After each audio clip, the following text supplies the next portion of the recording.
बिना पूछे किसी का वेट नहीं ले जाना चाहिए। अरीना नहीं है जहाँ कंपटीशन हो रही है तो आप किसी के वेट को बिना पूछे ले जाते हो तो थोड़ा रूड लगता है। ये ना करें, पूछ के ले जाए। Hello you handsome guys and beautiful people, आप सबका फिर से स्वागत है मेरे चैनल में। आज हम बात करेंगे कुछ इंपॉर्टेंट टॉपिक्स के बारे में जैसे बिगिनर जिम गोअर सबको फेस करना पड़ता है। तो मैंने मेरे सामने यहाँ कुछ लिस्ट बनाई हुई है, उसमें से एक टॉपिक हम डिटेल में बात करेंगे जो मुझे लगता है कि बहुत इंपॉर्टेंट है एड्रेस करना और आप सबको भी मालूम होना चाहिए। ये मेरा पॉइंट ऑफ व्यू है।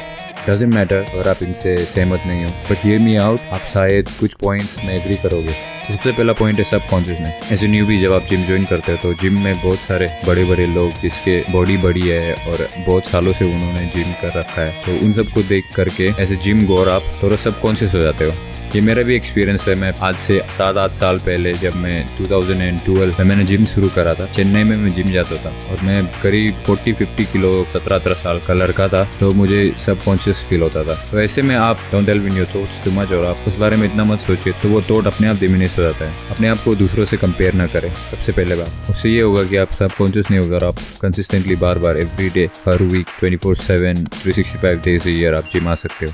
दूसरी बात, फॉर्म मैं इसलिए कह रहा हूँ कि जब आप न्यूबी होते हो तो आपको फॉर्म नहीं पता होता है। एक एक्सरसाइज जो भी हो, जैसे फॉर एग्जांपल आप कर्ल्स को ले लो, बाइसेप कर्ल्स, डंबल कर्ल्स आप कैसे करें ये आपको नहीं पता होता है। सबसे अच्छा अप्रोच ये है कि आप जिम में जैसे ट्रेनर तो होते हैं, ट्रेनर से पूछे, उससे बात करें। यूजुअली न्यूबीज के सोशल स्किल्स थोड़ा कम होता है इन द जिम। पास में कोई जिम गोअर एक्सरसाइज कर रहा है तो उससे वो पूछने में कतराता है, तो आप शर्म ना करें। उस जैसे आप फॉर्म के बारे में, आपको फॉर्म अपना बेटर करना है, आपको जानना है कि इस एक्सरसाइज को क्या कर सकते हैं। कुछ एक्सरसाइजेस ऐसा होता है कि आप अगर उसको गलत तरीके से करें तो आपको चोट लग सकता है, तो सामने वाले से आप पूछ लीजिए। आई थिंक द सामने वाला भी will be happy to help you. उसको कोई प्रॉब्लम नहीं होना चाहिए, वो आपको हेल्प कर देगा as a genuine human being. जैसे फॉर्म खराब है, नया जिम कर रहे हो, भले ही आपके पास में ट्रेनर जिम में रहता है, पूरा सेशन आपके पास नहीं रह पाएगा। आपके पास जैसे पर्सनल ट्रेनर है तो अलग बात है, लेकिन जिम का जो जनरल ट्रेनर है 24/7 आपके साथ नहीं रहेगा, तो आप सामने वाले से पूछ लीजिए एक्सरसाइज कैसे करते हैं इंजुरी से बचने के लिए। मैं जब जिम में होता हूँ तो हमेशा मेरी कोशिश रहती है कि मैं ये नहीं कह रहा हूँ कि मैं हमेशा ढूंढता रहता हूँ किसी को सिखाने के लिए या फिर किसी ने क्या गलती करी उससे मैं बताऊंगा, ऐसा नहीं होता है। बट मैं जिम जाता हूँ एक्सरसाइज करने के लिए, तो जब मैं एक्सरसाइज कर रहा हूँ तो कभी कभी पास में कोई नया जिम जाने वाला कोई एक्सरसाइज को गलत कर रहा है, तो मैं हमेशा जाकर के उसको बताता हूँ कि इस एक्सरसाइज को ऐसे करते हैं, इससे ये फायदा हो सकता है और इससे इंजुरी से बच सकता है। मेरा मेंटालिटी ये होता है कि किसी बंदे को जो जिम जा रहा है नया, उसको इंजुरी से बचाया जाए, क्योंकि इंजुरी सक्स, आप सबको पता है। नेक्स्ट टॉपिक है एक्सरसाइजेस।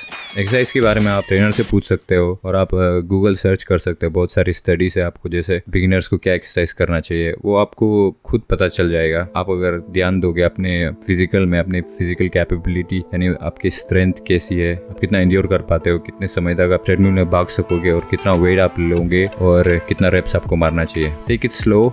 ये मेरा आपसे एडवाइस है कि आप एक्सरसाइज को स्लोली ले जाए एंड देन आपकी पेसिंग के हिसाब से आप एक्सरसाइज करें। और जब आपका बॉडी आपको बताएगा कि आप स्ट्रॉन्ग हो गए हो, आप इस वेट से ज़्यादा वेट आप बढ़ सकते हो या फिर बिल्डअप कर सकते हो, हम लोग फॉर द राइट वर्ड है, आपका बॉडी आपको खुद बताएगा कि आपका प्रोग्रेसिव ओवरलोड करोगे। आप एक वेट जैसे आप फॉर एग्जाम्पल 10 किलो के डंबल्स को आप 2 महीने तक मार रहे हो तो आप ऑब्वियसली आप स्ट्रॉन्ग हो जाओगे, आप बहुत हल्का लगने लगेगा, 5 किलो लगने लगेगा। उसके बाद आपको आपकी बॉडी से अपने आप पता लगेगी कि आप अब 20 किलो या फिर 30 या फिर 40 कितना भी किलो व्हाटएवर में भी आप उठा सकते हो। तो आप अपनी बॉडी की सुने और हाँ, ट्रेनर से जरूर बातचीत करें।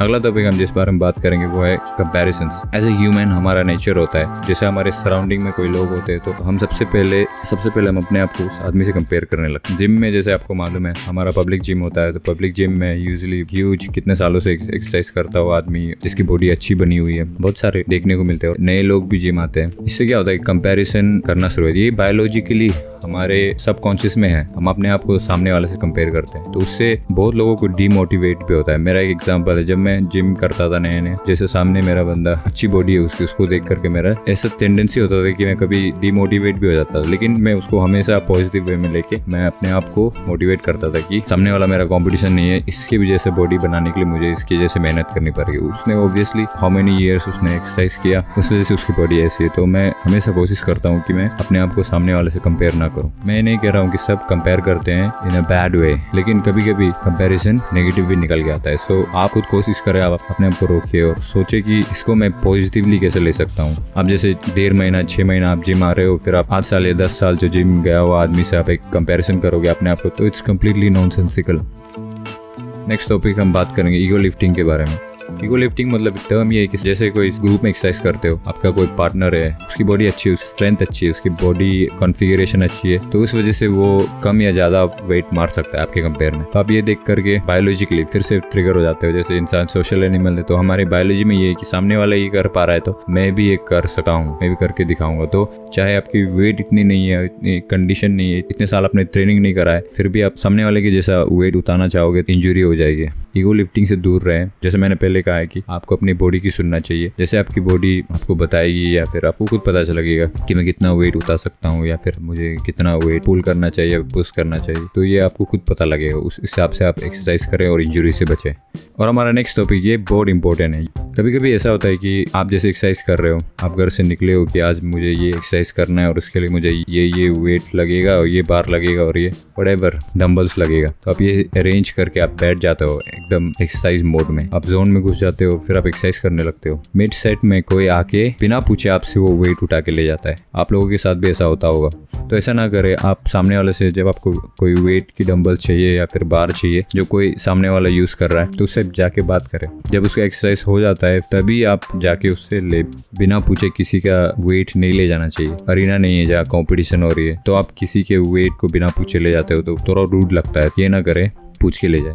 जिम ऐसा नहीं है कि आप जिम में सिर्फ बॉडी बनाने जाएं और किसी से बात नहीं करें जोन में। कभी कभी ऐसा होता है कि मैं भी घर से मूड बना के आता हूँ कि आज मैं जोन में जाऊंगा, बिल्कुल एक्सरसाइज करूँ, किसी से बात नहीं करूँ, मुझे ये एक्सरसाइज आज करनी है या फिर इतना वेट पुल करना है, डेडलिफ्ट करना है, लैटरल रोस मारना है। तो उस समय मैं भी किसी से बात नहीं करना चाहता हूँ। पर ऐसा जरूरी नहीं है कि जिम को एक कोल्ड प्लेस बनाया जाए। आप सोशल रहे, आप जैसे हो वैसे ही सबसे बात करें और अपने एनवायरनमेंट को पॉजिटिव बनाएं।